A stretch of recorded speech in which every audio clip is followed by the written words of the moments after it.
Mari kita satukan hati kita bersatu di dalam doa. Segala puji dan syukur kami persembahkan hanya kepadamu ya Bapa, atas kasih dan rahmat-Mu. Engkau dapat memberkati kami hingga pada saat ini dalam keadaan sehat. Tuhan, di sini kami akan memberitakan firman-Mu. Kiranya Engkau memberkati hamba-Mu yang memberitakan firman ini ya Bapa, agar dapat berguna bagi kehidupan kami. Hari inilah doa kami ya Bapa, terpujilah nama-Mu, kini dan pada segala masa. Amin. Shalom, salam sejahtera bagi kita, saudaraku. Di sini saya yang bernama Golfik Joshua Indonesia lain. Saya adalah mahasiswa teologi Universitas Kristen Satya Wacana. Di sini saya dapatkan teks khotbah, yaitu yang tertulis pada kitab Esther, pasalnya yang ke-7, ayat pertama hingga ayat-ayat yang 10. Namun sebelum saya memberitakan firman ini kepada saudara-saudaraku, saya ingin memberikan gambaran kepada kita semua bahwa saya akan memberikan pemahaman mengenai konteks sosiohistoris atau yang disebut sebagai konteks di mana peristiwa yang terjadi pada saat itu. Jadi saudaraku, dalam kitab Esther pasal yang ke-7, ayatnya yang pertama hingga ayat yang 10 ini, saya akan memberikan pengenalan mengenai 4 tokoh yang penting untuk kita bahas, yaitu yang pertama Raja Ahasveros, yang kedua adalah Mordekai, yang ketiga adalah Esther, dan yang keempat ialah Haman. Jadi, saudaraku, pada waktu itu ada pesta istana yang berlangsung secara berturut-turut, dan pesta itu diselenggarakan di negara Persia. Kerajaan Persia pada waktu itu telah sampai pada puncak kejayaannya. Nah, dan perjamuan-perjamuan itu diadakan bagi kemuliaan Raja Ahasveros ini, saudaraku.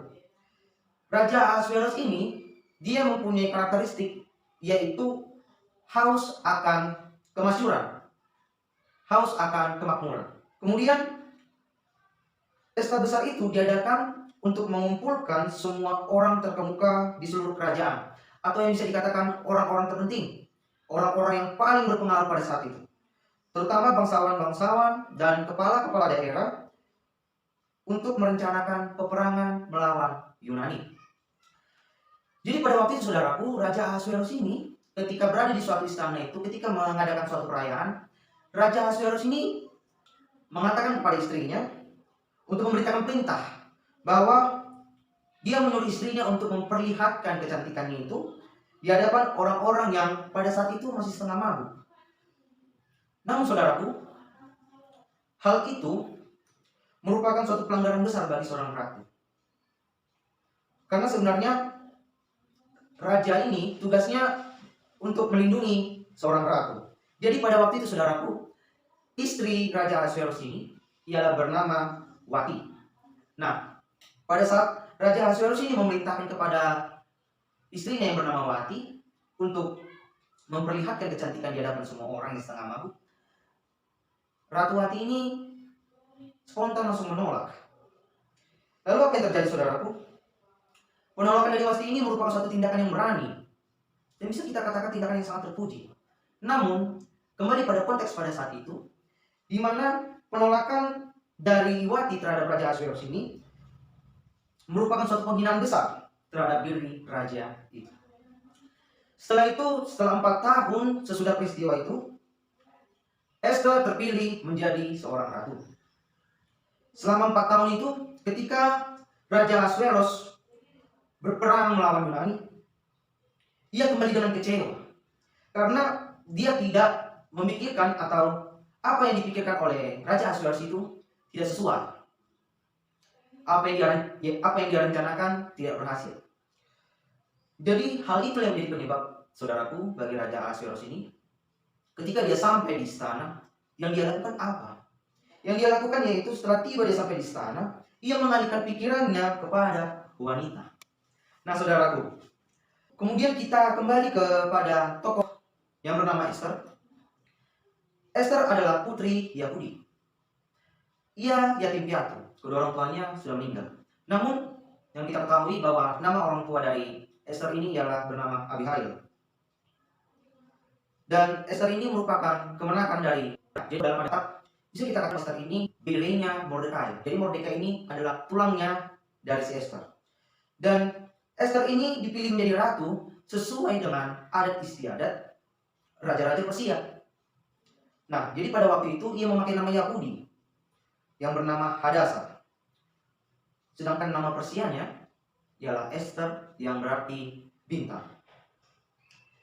Dalam tradisi Yahudi dikatakan bahwa Mordekai ini berusaha untuk melindungi si Esther.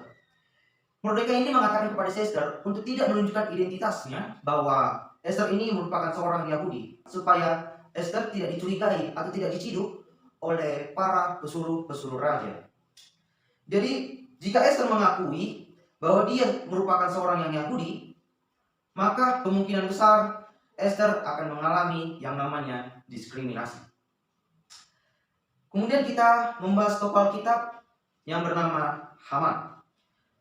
Haman, dia ini mempunyai karunia terbesar yang diberikan oleh Raja Ahasveros. Apa karunia terbesarnya itu? Dia diberikan pangkat, dan pangkatnya itu dinaikkan, serta kedudukannya ditetapkan di atas semua pembesar yang ada di hadapan baginda. Jadi Raja Ahasveros ini menaruh kepercayaan besar kepada Haman ini, saudara. Jadi karena Raja Ahasveros ini telah menaruh kepercayaan kepada Haman, Raja Ahasveros ini memerintahkan kepada setiap orang untuk bertelut atau bertekuk lutut atau menyembah Haman. Menurut tradisi orang Persia, setiap orang harus menyembah rajanya karena raja ini dianggap sebagai dewa. Namun saudaraku, ada hal yang menarik dari tradisi orang Persia ini. Apa itu? Ada satu orang yang tidak mau menyembah Haman. Siapakah orang itu? Dia bernama Mordekai. Mordekai mempunyai pemikirannya sendiri bahwa Mordekai yakin hanya Tuhan satu-satunya yang patut disembah. Sikap Mordekai ini menimbulkan suatu bencana besar pada waktu itu. Sehingga Haman menyuruh Mordekai untuk membunuh semua orang Yahudi di seluruh kerajaan Persia. Setelah Mordekai tahu apa yang diperintahkan oleh Haman, Mordekai merasa terpukul, dia merasa berat hati dengan apa yang diperintahkan oleh Haman Mordekai. Kemudian kita beralih ke teks ayat Alkitab kita yang tertulis pada kitab Esther, pasal yang ke-7 ayat pertama sampai ke-10. Di mana dalam pasal 7 itu menceritakan tentang perjamuan kedua yang diadakan oleh Esther. Perubahan besar terjadi dalam diri Haman. Haman yang kita ketahui, saudaraku, dia mempunyai sifat kesombongan. Dia haus akan kejayaan dan kemakmuran. Tetapi perubahan besar terjadi dalam diri Haman. Ia duduk gelisah. Ia duduk berada di samping Raja Ahasveros dalam keadaan ketar-ketir, dalam keadaan gelisah. Hatinya makin getir karena semua teman-temannya, bahkan istrinya yang bernama Zelesi, mengatakan kepada Haman, "Jikalau Mordekai yang di depannya engkau sudah mulai jatuh adalah keturunan Yahudi, maka engkau tidak akan sanggup melawan dia. Malah engkau akan jatuh benar-benar di hadapannya." Tetapi Haman sama sekali tidak menyangka bahwa akhir dari hidupnya akan datang sedemikian cepatnya. Rangkaian peristiwa itu mengantarkan Esther kepada keyakinannya bahwa Tuhan telah ikut campur tangan dan sudah waktunya bagi Esther untuk mengajukan permohonan kepada Raja Ahasveros.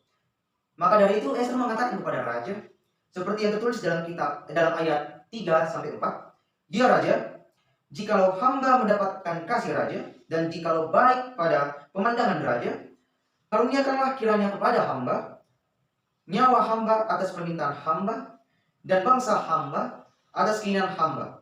Karena kami, hamba serta bangsa hamba, telah terjual untuk dipunahkan, dibunuh, dan dibinasakan." Setelah Raja Ahasveros mendengarkan apa yang dikatakan oleh Esther, apa yang terjadi, saudaraku? Raja Ahasveros merasa terkejut dan bertanya kepada Esther, "Siapakah orang itu? Dan di manakah dia yang hatinya mengandung niat akan berbuat demikian?" Dengan segera, dengan cepat Esther mengatakan kepada sang raja yang tertulis dalam ayat 6, "Penganiaya dan musuh ialah Haman, orang jahat Jadi saudaraku, setelah Raja Ahasverus mengetahui semua apa yang dikatakan oleh Esther, apa yang dilakukan oleh Raja Ahasverus bangkit, kemudian berdiri, lalu pergi menuju ke suatu taman. Ini merupakan suatu pertanda bahwa Raja Ahasverus merasa murka kepada Haman. Setelah pergi ke suatu taman, Raja Ahasverus kemudian kembali lagi ke istana. Dia melihat Haman sedang tersungkur di katil tempat Esther berbaring. Hal itu merupakan suatu perbuatan yang jelas melanggar kesusilaan istana. Kemudian raja memerintahkan putusan kepada prajurit-prajuritnya untuk mengatakan bahwa sulakan dia pada tiang itu. Nah, saudaraku, sulakan dia pada tiang itu yang tertulis pada ayat 9. Saudaraku, Haman pada waktu itu telah membuat sula. Sula itu dibuatkan oleh Haman dengan tujuan untuk membunuh Mordekai. Namun apa yang terjadi, saudaraku? Raja Ahasverus karena saking murkanya setelah dia mengetahui apa yang dikatakan oleh Esther, dia langsung mengatakan kepada prajuritnya untuk menyulakan Haman. Putusan dari raja dilaksanakan pada esok harinya sebelum matahari terbit. Haman tersula di tiang sulaan yang dia sendiri menyediakannya khusus untuk menyulakan Mordekai, atau yang bisa dikatakan musuh besar dari si Haman. Jadi saudaraku, agar kita sama-sama mengetahui apa arti sula itu. Sula itu merupakan suatu tombak pada zaman itu ya, pada zaman orang Persia. Jadi suatu tombak ini dilakukan oleh Raja Persia untuk menusuk orang itu. Namun secara brutal, atau yang bisa dikatakan bahwa orang itu akan ditusuk dari bawah hingga sampai ke atas, atau bisa dikatakan dari lubang duburnya sampai ke atas kepala. Jikalau saudara melihat daging babi, apalagi babi guling, yang kita lihat babi guling itu dilakukan dengan cara apa? Dengan cara ditusuk kan? Dia mulai dari lubang duburnya sampai kepada kepala. Dan itulah yang dilakukan oleh prajurit dari Raja Ahasverus untuk menyulakan Haman. Nah, saudaraku yang terkasih di dalam Yesus Kristus, dari cerita kitab Esther pasal yang ke-7 ayat pertama hingga ayat ke-10 ini, itu mengingatkan kita kepada para pemimpin-pemimpin, terutama pemimpin-pemimpin yang di Indonesia. Nah, pemimpin ini yang kita ketahui mulai dari pemimpin yang terendah hingga sampai pemimpin yang tertinggi. Pemimpin-pemimpin ini tidak lepas juga yang dari namanya jabatan. Banyak sekali manusia yang berlomba-lomba untuk mengejar jabatan atau pangkat yang tertinggi agar bisa dijadikan sebagai seorang pemimpin. Sehingga apabila manusia dapat mencapai hal itu, maka dia akan menjadi seorang pemimpin yang dihormati bahkan disegani. Hal ini juga, saudaraku, yang menjadi kebiasaan manusia. Apabila manusia itu sudah mencapai puncak tertingginya, manusia itu merasa gila hormat. Seperti yang sudah kita ketahui dalam kitab Esther tadi, Raja Ahasverus, dia seorang raja, namun dia haus akan kemasyhuran atau kemakmuran. Begitu juga dengan Haman. Dia juga haus akan tahta. Dia haus akan kejayaan. Hingga apa? Mereka berakhir sombong. Dari hal tersebut mengingatkan kita bahwa ada tiga kunci utama dalam hidup. Dan ini biasanya diketahui oleh anak-anak milenial zaman sekarang. Apa itu? Harta, tahta, dan wanita. Jadi saudaraku, apabila kita ingin menjadi seorang pemimpin, kalau itu didasari oleh intelektual, maka itu merupakan satu hal yang baik, hal yang positif juga. Namun apabila manusia itu mengejar menjadi seorang pemimpin karena didasari oleh kehormatan atau ingin mencapai sebuah kehormatan, maka itu merupakan suatu hal kesombongan.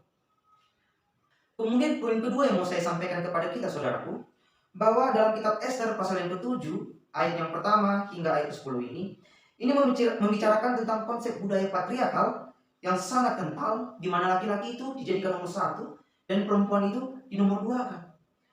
Yang mau saya tekankan dalam hal ini, saudaraku, bahwa Allah menciptakan manusia itu laki-laki dan perempuan. Nah, budaya patriarkal ini merupakan ciptaan atau hasil dari perbuatan manusia itu sendiri. Tuhan juga mengatakan kepada perempuan bahwa menjadi seorang penolong yang sepadan. Dapat kita lihat di Alkitab dari ke-14 hakim Israel terdapat hakim seorang perempuan. Siapakah itu? Dia bernama Deborah. Nah, lalu siapakah orang yang menemani Deborah pada saat waktu berperang? Dia bernama Barak. Barak ini dia seorang laki-laki. Dari hal ini dapat ditekankan bahwa Allah tidak membeda-bedakan antara laki-laki dan perempuan. Dari Esta kita belajar, meskipun dia seorang perempuan, dia seorang Yahudi, dia sebagai seorang perempuan yang berani, yang telah menjadi pahlawan, penolong, bahkan penyelamat bagi umat Israel. Amin.